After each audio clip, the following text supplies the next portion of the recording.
प्रभु ने एक प्रश्न किया था कि जब पंडित जी लोग आते हैं पूजा करने के लिए, या गणपति महोत्सव में भी हम लोग देखते हैं कि सारी प्रार्थनाओं के बाद कहा जाता है हरे राम राम राम हरे हरे, हरे कृष्ण कृष्ण कृष्ण हरे हरे। तो सभी लोग करते हैं प्रारंभ हरे राम राम राम हरे हरे, बाद में कहते हैं हरे कृष्ण कृष्ण कृष्ण हरे हरे। लेकिन प्रभु जी आप लोग हरे कृष्ण कृष्ण कृष्ण हरे हरे और बाद में हरे राम राम राम हरे हरे क्यों कहते हैं? पर राम तो पहले हुए हैं। राम तो पहले हुए हैं है ना?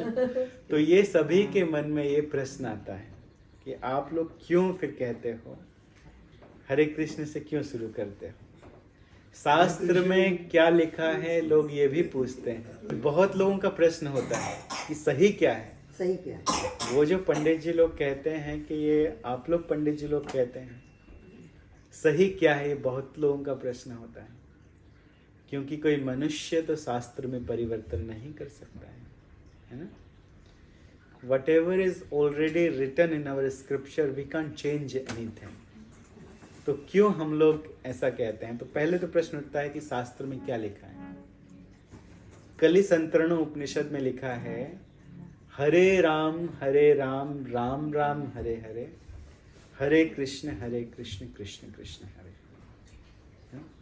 वही लिखा है जो पंडित जी लोग कहते हैं। तो जैसा आपने सुना कि कोई मनुष्य शास्त्र में परिवर्तन नहीं कर सकता है, जैसा लिखा है हमको वैसा ही बोलना पड़ेगा, है ना? मंदिर में भी तुलसी आरती होती है ना, तो तुलसी आरती के समय एक मंत्र है, जब प्रणाम करते हैं तुलसी जी को, वृंदायै तुलसी देव्यै प्रियाय केशवस्य च विष्णु भक्ति प्रदे देवी सत्यवते नमो नमः। ये शास्त्रिक है। अब कुछ प्रभु जी लोग अपने मन से या माता जी लोग अपने मन से इसको परिवर्तन करके कहते हैं कि वृंदायै तुलसी देव्यै प्रियाय केशवस्य च कृष्ण भक्ति प्रदे देवी सत्यवते नमः। तो ये गलत है। शास्त्र में तो लिखा है विष्णु भक्ति, तो विष्णु भक्ति बोलना चाहिए, है ना? फिर कृष्ण भक्ति अपने मन से जोड़ देते हैं तो वो गलत है। तो कोई मनुष्य अपने मन से अपनी इच्छा से शास्त्र में परिवर्तन नहीं कर सकता है। तो क्यों हम लोग हरे कृष्ण पहले बोलते हैं? इसका कारण क्या है? उस मंत्र को वैसे ही बोलना चाहिए जैसा लिखा है। अगर लिखा है वृंदायै तुलसी देव्यै प्रियाय केशवस्य च विष्णु भक्ति प्रदे देवी सत्यवते नमो नमः, तो वैसा ही बोलना है। वहां अपनी तरफ से कृष्ण भक्ति ऐड करने की जरूरत नहीं। तो लेकिन हम लोग हरे कृष्ण महामंत्र इसलिए ऐसा बोलते हैं क्योंकि किसी मनुष्य ने परिवर्तन नहीं किया है। भगवान के अवतार राधा कृष्ण के अवतार चैतन्य महाप्रभु 500 कुछ वर्ष पहले नवदीप मायापुर में अवतरित हुए और स्वयं भगवान बताए कि कैसे जपना है। स्वयं भगवान ने कहा कि आप जपिए हरे कृष्ण कृष्ण कृष्ण हरे हरे, हरे Ram Ram Ram Hare Hare.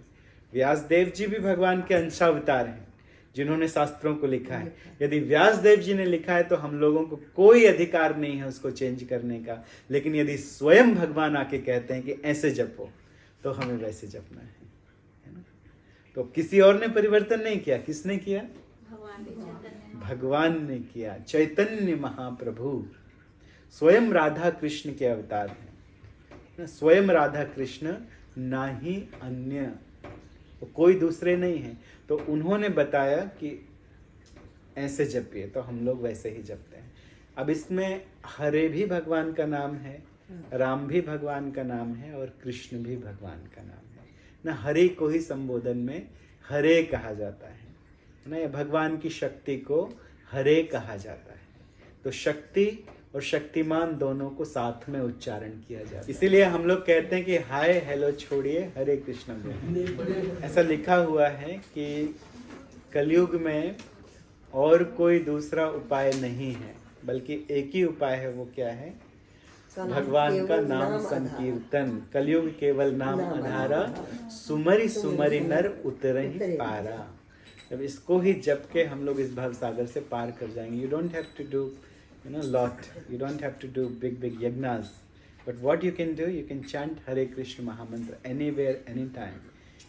Keshav, even while you are in the shower, you can chant Hare Krishna Mahamantra. There's no restrictions. Anywhere. जो पवित्र करने का जो मंत्र भी है, उसके बारे में सुनिए। ओम अपवित्रम पवित्रो वा सर्वावस्थाम गतोपि वा। कोई प्यूरिफाई है या प्यूरिफाई नहीं है, किसी भी अवस्था में है, लेकिन यह स्मरेत पुंडरीकाक्षम। जैसे ही कोई भगवान का ध्यान करता है, कृष्ण का ध्यान करता है, केवल ध्यान कर लेता है, नाम भी ना ले पाए, चलो कोई गूंगा है कोई बात नहीं, यह स्मरेत पुंडरीकाक्षम सा, वो व्यक्ति बाह्याभ्यंतर शुचि, वो अपने आप को अंदर से भी पवित्र कर लेता है और बाहर से भी पवित्र कर लेता है। तो इम्पोर्टेंट क्या है? भगवान का स्मरण करना और भगवान का नाम लेना, ये इम्पोर्टेंट है, सबसे इम्पोर्टेंट है कलयुग में, है ना।